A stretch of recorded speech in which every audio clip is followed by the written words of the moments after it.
الحمد لله نستعينه ونستغفره ونعوذ بالله من شرور أنفسنا ومن سيئات أعمالنا. من يهدي الله فلا مضل له ومن يضلل فلا هادي له، ونشهد أن لا إله إلا الله وحده لا شريك له، ونشهد أن محمدا عبده ورسوله. فلله الحمد رب السماوات ورب الأرض رب العالمين، وله الكبرياء السماوات والأرض وهو العزيز الحكيم. أما بعد، بسم الله الرحمن الرحيم. قال الله تعالى في القرآن المجيد: بسم الله الرحمن الرحيم. وألف بين قلوبهم لو أنفقت ما في الأرض جميعا ما ألفت بين قلوبهم ولكن الله ألف بينهم إنه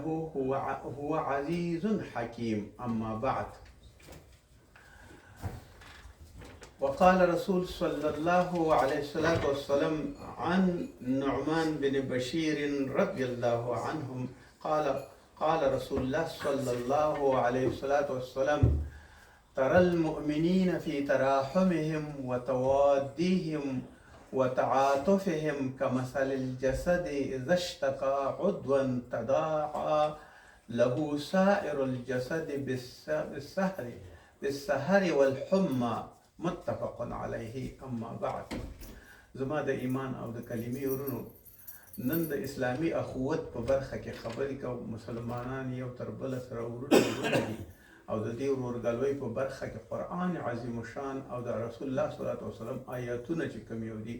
هغې په رڼا کې خبرې کوو او الله جل جلاله دې موږ او تاسو ته د ورورګلوۍ د مسلمانانو په منځ کې د دې توفیق راکړي او الله جل جلاله هم دې سره ورونه کړي. الله جل جلاله فرمایي: وألف بین قلوبهم، ما په دې ستاسو په زړونو کې الفت او محبت واچو. ولو انفقت ما فی الارض جمیعا، که تاسو دا ټول شیان په دې ځمکه کې صدقه کړې او نفقه کړې او مصرف کړې وې،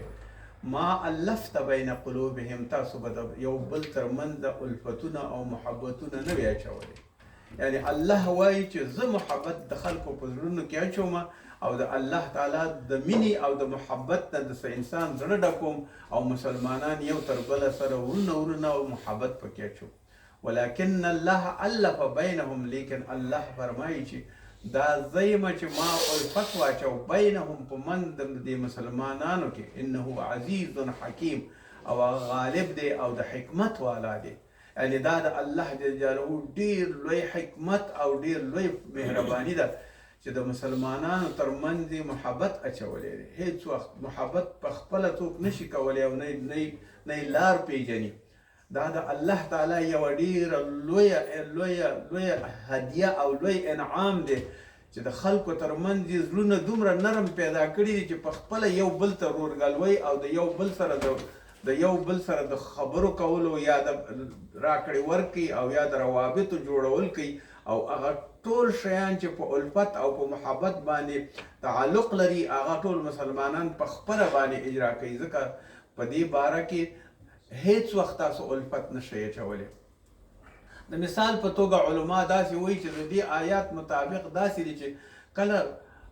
رسول صلی الله علیه وسلم مدینې منورې ته لاړ، نو هلته اوس او خزرج دوه قبیلې وي او د هغو ترمنځ په کلونو په پیړیو باندې بدۍ او دشمنۍ وي او د هغې دشمنۍ ترمنځ الله جل جلاله الفت یو تر بله ترمنځ واچو او هغه کدورتونه او هغه تکلیفونه او هغه هر څه یې ترې لرې کړ. فلهذا الفت یو داسې معنوي صفت دی چې د انسان ترمنځ باندې خامخا کېږي. دویمه خبره دا ده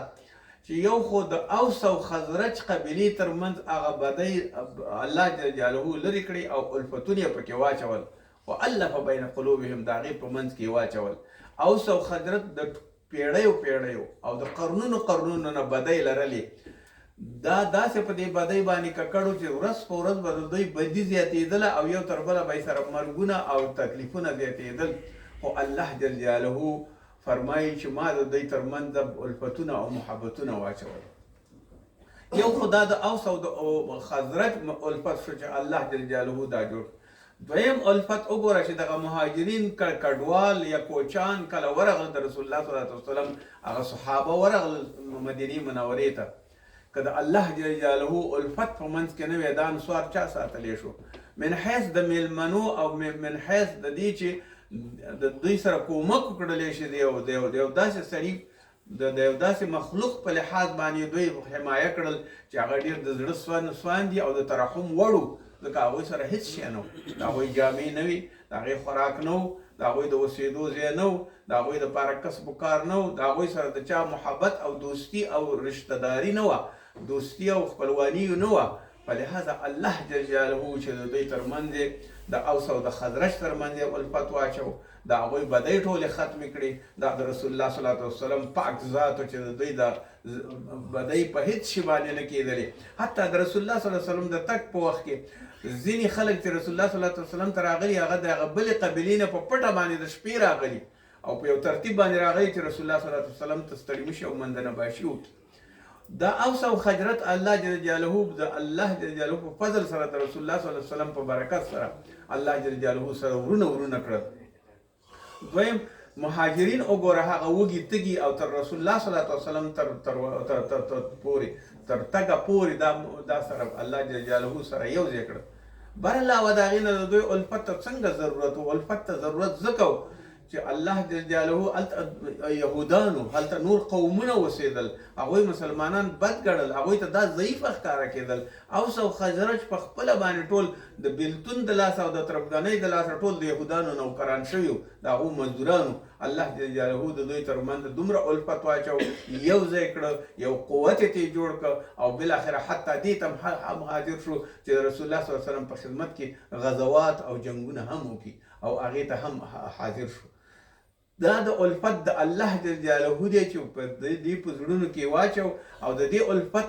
نتیجه دا وه چې د دې الفت نه الله جل جلاله په ټوله مدینه کې اسلام خپور کړ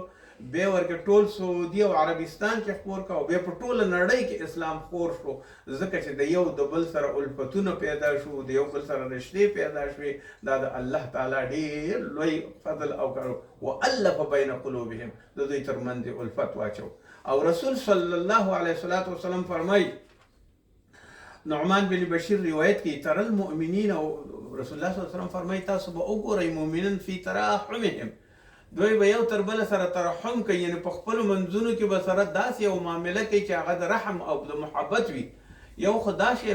او تعلق سره ساتي وتواديهم او یو تر بل سره تعلق ساتي او یو د بل سره به تعاطفهم مهرباني کوي او دا په داسې ترتیب باندې وي دغه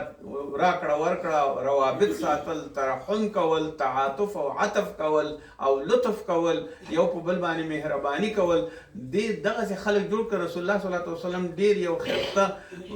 مثال ورته راوړی کمثل الجسد دا خلک د دې محبت په واسطه او د دې معاونت او د تعاطف په واسطه باندې او په دغه د ښه سلوک په واسطه باندې داسې کړه چې تاسو به دوی بیا مومئ داسې او پیدا به یې کوئ دغه خلک ټول یو ځای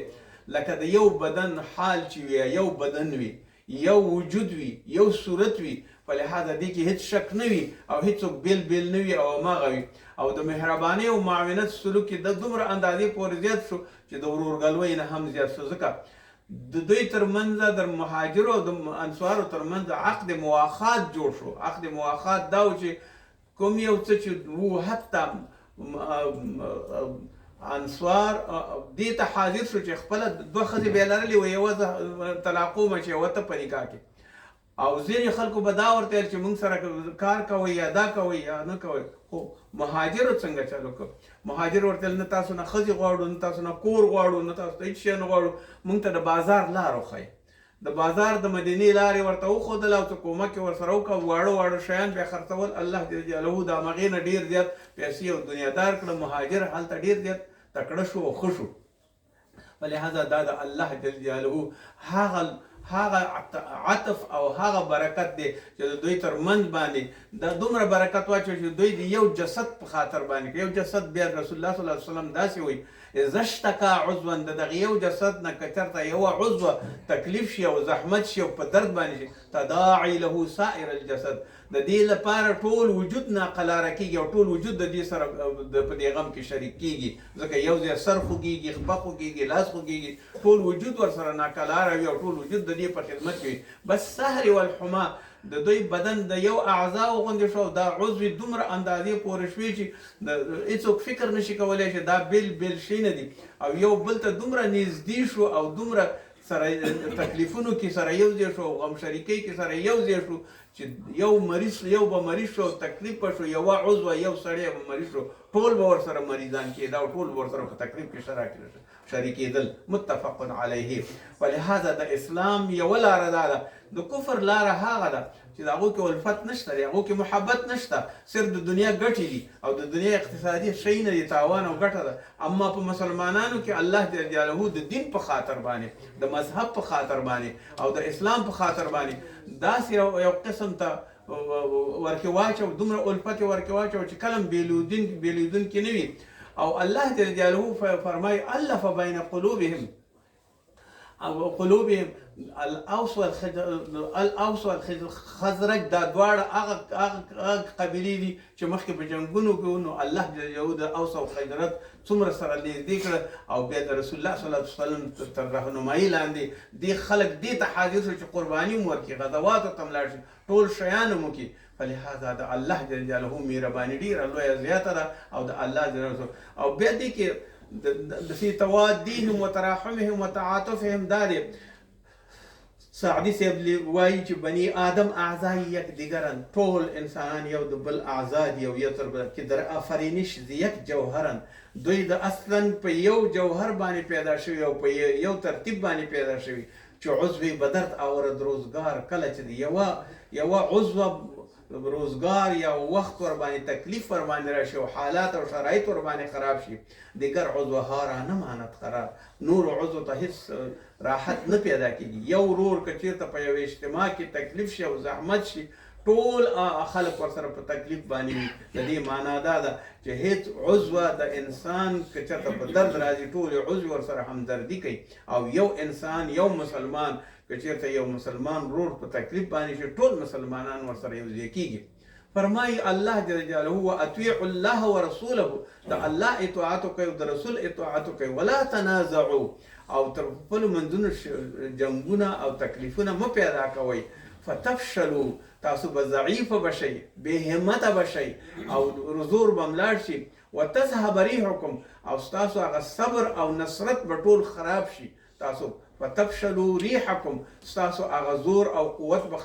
ختم شي. واصبروا، صبر وکئ، ان الله مع الصابرین، که تاسو چېرته یو تر بله سره بردباري وکئ، صبر وکئ او یو د بل سره محنت او تکلیف تیر کئ او یو بل سره نږدې شئ او ورسره جوړ شئ، او هغه ضعف او هغه کم یو همت چې ستاسو دی هغه به نه بیلل کېږي او نه به ستاسو هغه زور او نصرت ځي. تاسو دې ته وګورئ،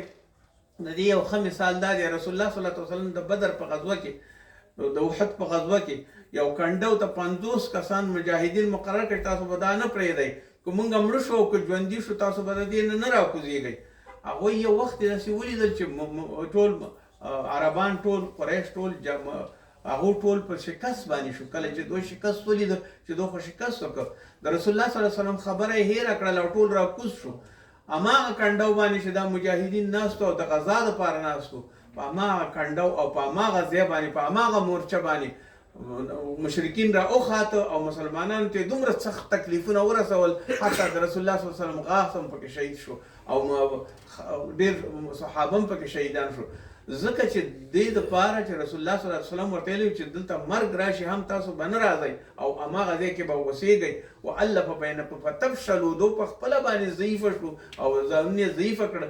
او نصرت یې لرې کړه، د رسول الله صلی الله علیه وسلم خبره یې ونه منله. فلهذا د احد غزوه چې وه هغه د مسلمانانو کې اول په شکست باندې بدله شوه، بیا بیرته سره مسلمانان راټول شو او رسول الله صلی الله علیه وسلم بیا راټول کړ سره، بیا الله جل جلاله ورته بریا ورکړه. خو خبره دا وه چې د رسول الله صلی الله علیه وسلم خبره یې منلې وې او دا کړې وې، نو ځکه دلته قرآن عظیم شان کې وایي چې که تاسو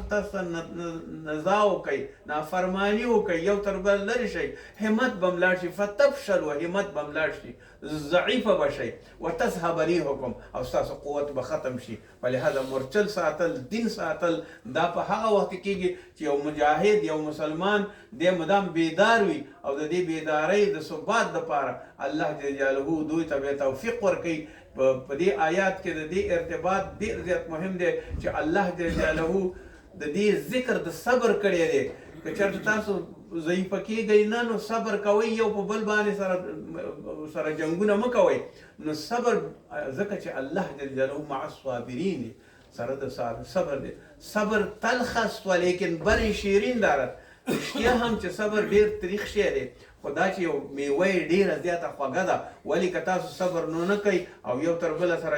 ګذشت ونه کوئ، یو تر بله سره د بدیو تیر نه شئ، نو تاسو به ضعیفه شئ او کافر او نور خلک به تاسو کې لاره پیدا کړي، ستاسو په عقیدې کې به ګوتې وي. او نن خو سبا د ترقۍ داسې وخت دی که یو څوک یو کافر مسلمان ته وایي چې ستا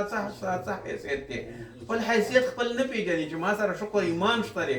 زه د دنیا یو اسباب ته ضرورت نه لرم، خپل حال جوړ دی، برابر دی او ټول خپل کارونه کوم، خو زه د الله تعالی محبت ما په زړه کې اچولی، د الله تعالی ما سره هغه رحم دی، زه نه ضعیفه کېږم او کله م بې اتفاقي نه کوم او الله جل جلاله به موږ ساتي. او همدا خبره ده چې د رسول الله صلی الله علیه وسلم او د الله جل جلاله حکم منل همدا درته وایي چې مسلمانان باید یو شي سره. لکه الله جل جلاله وایي چې ان الذين امنوا وعملوا الصالحات، هغه کسان چې ایمان راوړي او عمل نیک کړي، سيجعل الله الرحمن ودا. الله سوره مریم کې وی الله څوک چې عمل نیک کوي، امنو ایمان راوړي، وعمل الصالحات او نیک عملونه کوي، سيجعل الله الرحمن، الله جل جلاله د دوی ترمنځ محبت اضافه کوي. تاسو په دې باندې پوه شئ چې موږ تخنیک نشي نږدې کولی، موږ نور ترقی او نور شیان اسباب نشي نږدې کولی، موږ نور خوراکونه او نور طعامونه نشي نږدې کولی. موږ به کله نږدې کېږو؟ کله به چې موږ سيجعل الله الرحمن ود، الله به زموږ په منځ کې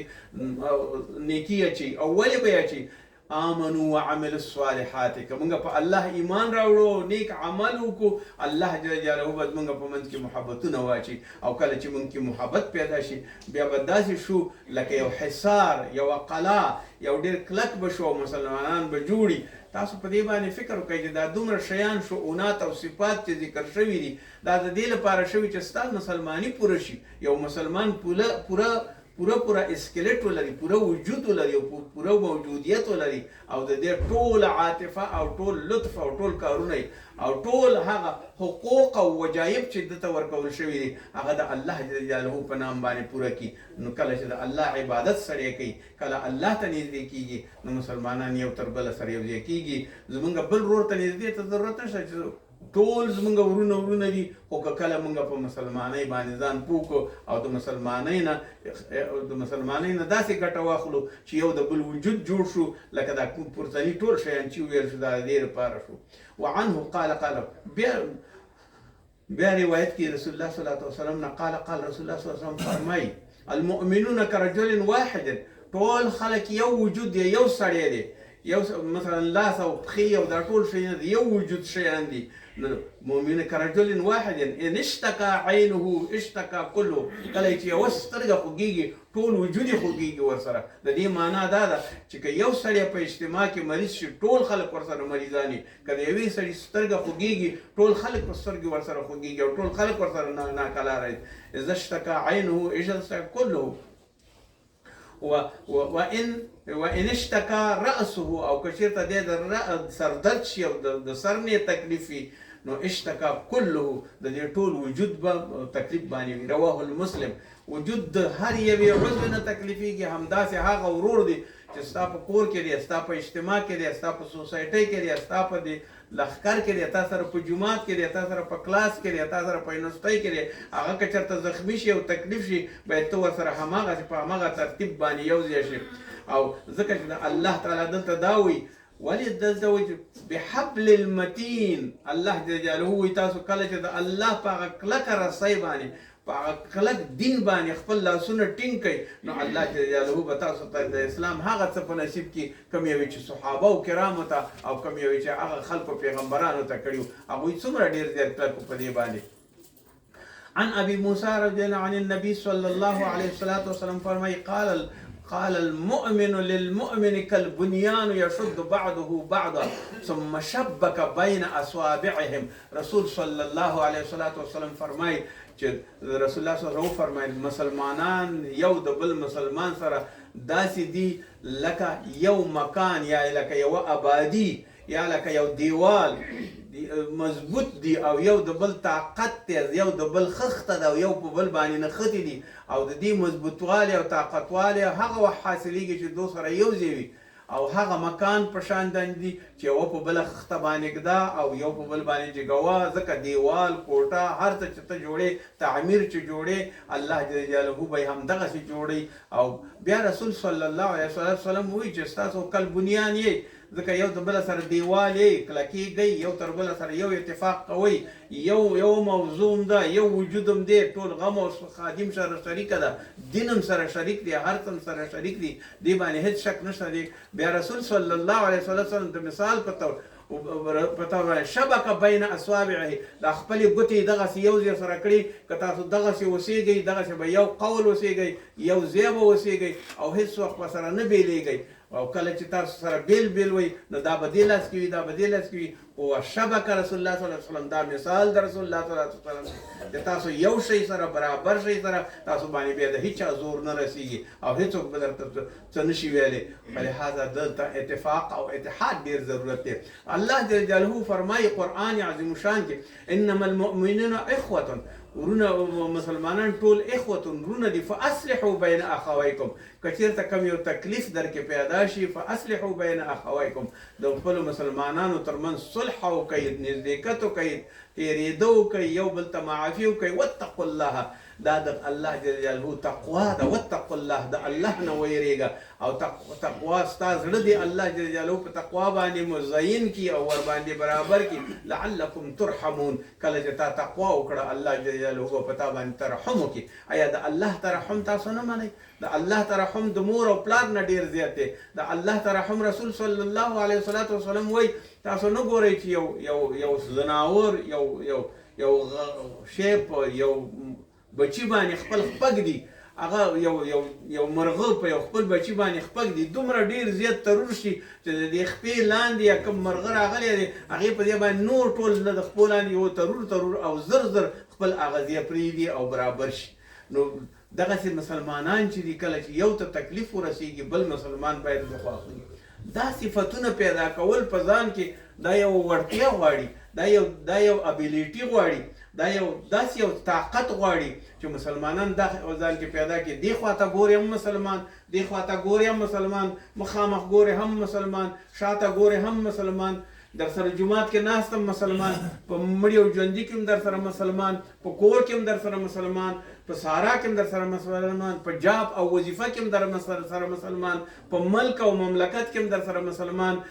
کله چې دا ټول یو صفتونه زده کوي او برابر شي بیا تاسو داسې قوت جوړیږئ کل بنیان، لکه یو کلک دیوال، یو د بل خخته کیږئ، یو د بل تکیه کیږئ، یو د بل پشتي کیږئ او بیا تاسو ته هیڅ ضرر هیڅوک نشي رسولی او نه به کلم درته ورسوي. خو مسلمانان دا دي چې صرف په خوله لا اله الا الله، اما دلته قلب نشته.